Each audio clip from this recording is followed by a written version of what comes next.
Being a journalist, I travel a lot, but I used to love it. There was something exciting about being high up in the air, peering down into the sea of fluffy white clouds or looking at the blinking city lights at night against a canvas of black. Little did I know that one incident would change it all. After I attended a conference in London, I booked a red-eye back to New York. After going through all the regular procedures at the airport, I grabbed a sandwich and headed to the waiting lounge. Just as I was sinking my teeth into the sandwich, I noticed a man sitting across from me and suddenly felt my stomach lurch inexplicably. There was nothing odd about him. He looked well dressed, was carrying a briefcase, and just reading the newspaper. But he gave a strange vibe, sending shivers down my spine. I shook it off, attributing my thoughts to a hectic day, combined with how hungry I was.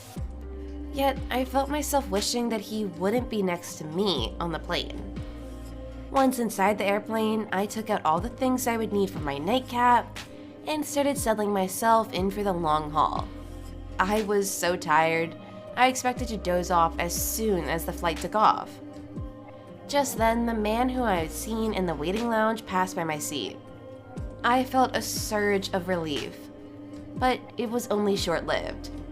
The flight attendant directed him into the seat next to mine. The man who introduced himself as Stephen Caffrey smiled at me from ear to ear, displaying his caramel-colored teeth.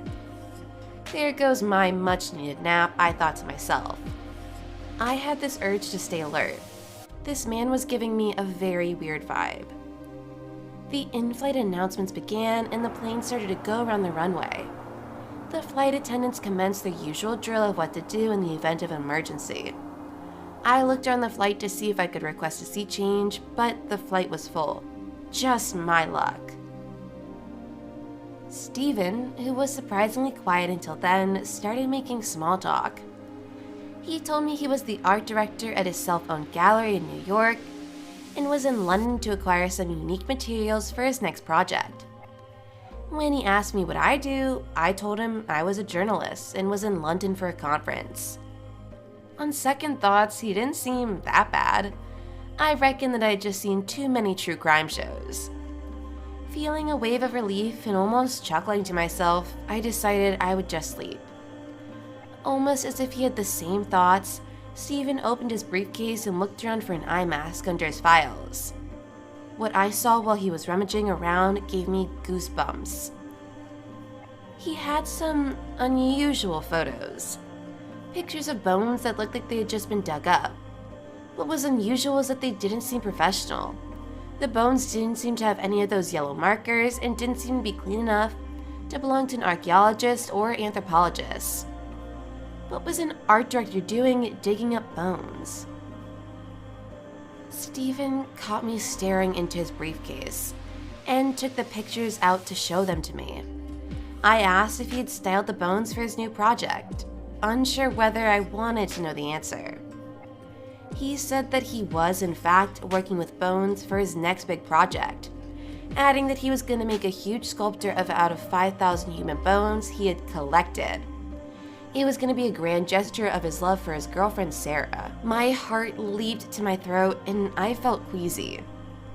When I thought things couldn't get worse, he grinned at me, baring those caramel-colored teeth, and said that my face seemed to have the perfect bone structure. I was fervently wishing that I would wake up from this nightmare. Thoughts raced into my head as Stephen babbled on about his girlfriend and his creepy bone sculpture. Was he killing people to get the bones? As a journalist, I knew that there was no way what he was doing was legal. Someone from my circle would have had to heard about him. I just hoped and prayed that he would not kill me because I had the perfect bone structure, in his words.